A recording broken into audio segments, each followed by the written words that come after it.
This is a Toyota Yaris, Mark II Toyota Yaris. They built from 2006 to 2012 or something. This particular one, 1.4 diesel.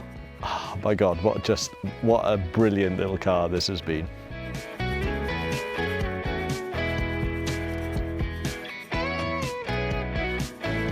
It's a really funny story on this.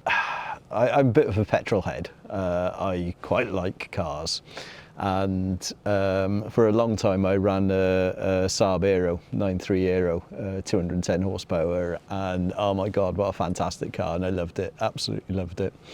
And I had the misfortune of getting drunk one night, and my wife picked me up, and on the way home, now I'm not going to put any blame to anybody, but my wife smashed it, and I'm sure even though I was drunk I wouldn't have smashed it, but there you go. So we were looking for a new car, and I obviously knew about the reputation that Toyota's had, and I wanted something, do you know, that wasn't going to be as nice to drive as the Saab, because I was very, very upset about the demise of the Saab. So we bought this diesel Yaris. And it was the cheapest one that we could find. We bought it in 2019. It was the cheapest one we could find. It was bought from the most dodgy seller in central London. And we went up there, we had a day in the Imperial War Museum, and we drove this thing back. And to be honest, we didn't even give it a second thought whether it was going to get back or not.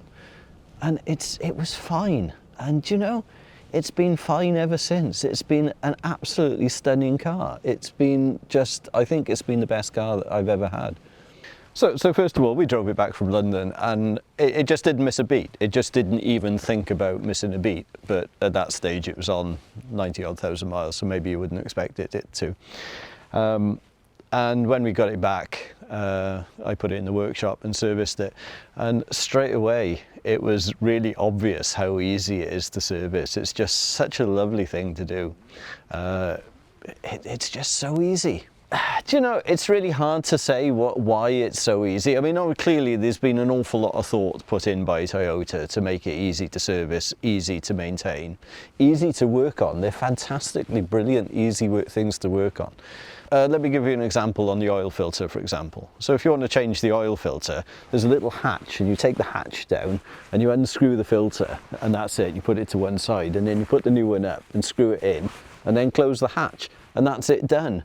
And the drain plug is just a bit further back. You undo the drain plug, undo it, put the oil in the bin, and put it back in. And the other thing I really like about this is that they use standard size nuts and bolts. So they use 10mm heads, 12mm heads, 14mm heads, 17mm heads, 21mm heads, everywhere.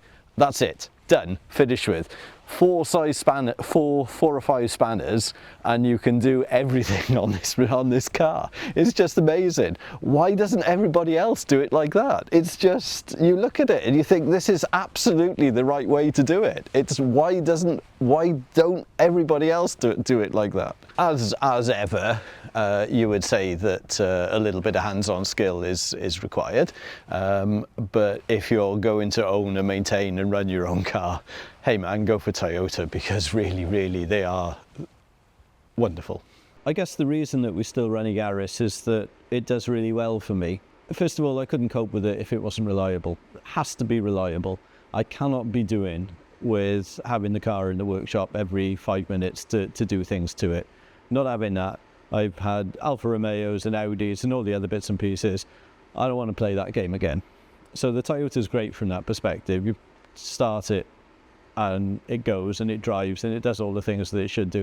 The electric windows work all the time. This type of stuff, you know, just really basic stuff. I put a tow bar on it, so I use it for towing a small caravan, and I use it for towing gliders around the glider field.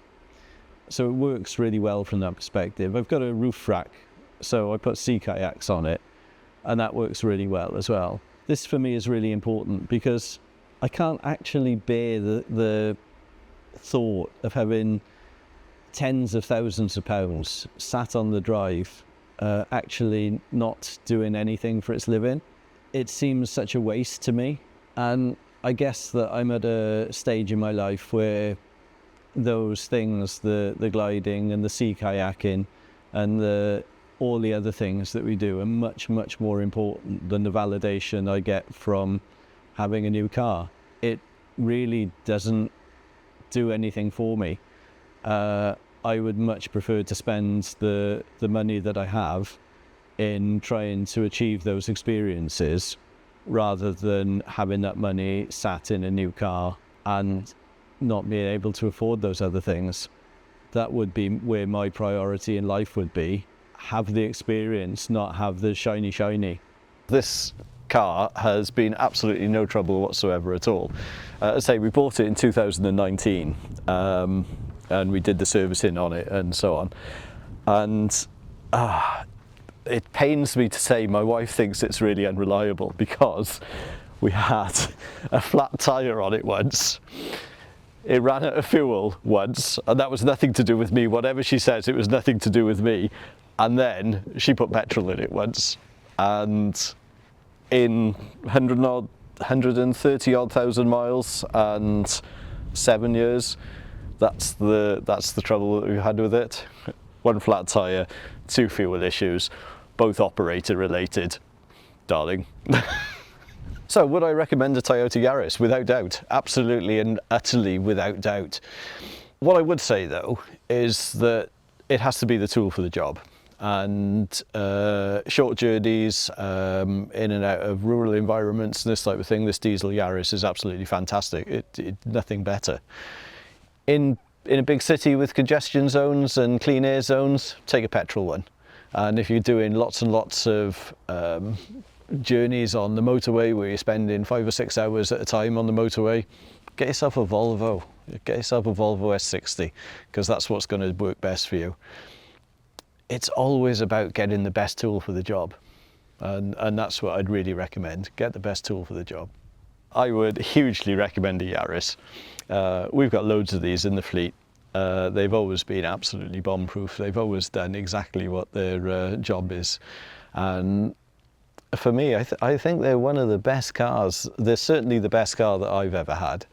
It's just been absolutely unbelievable. I'm just absolutely in awe about how good this car has been.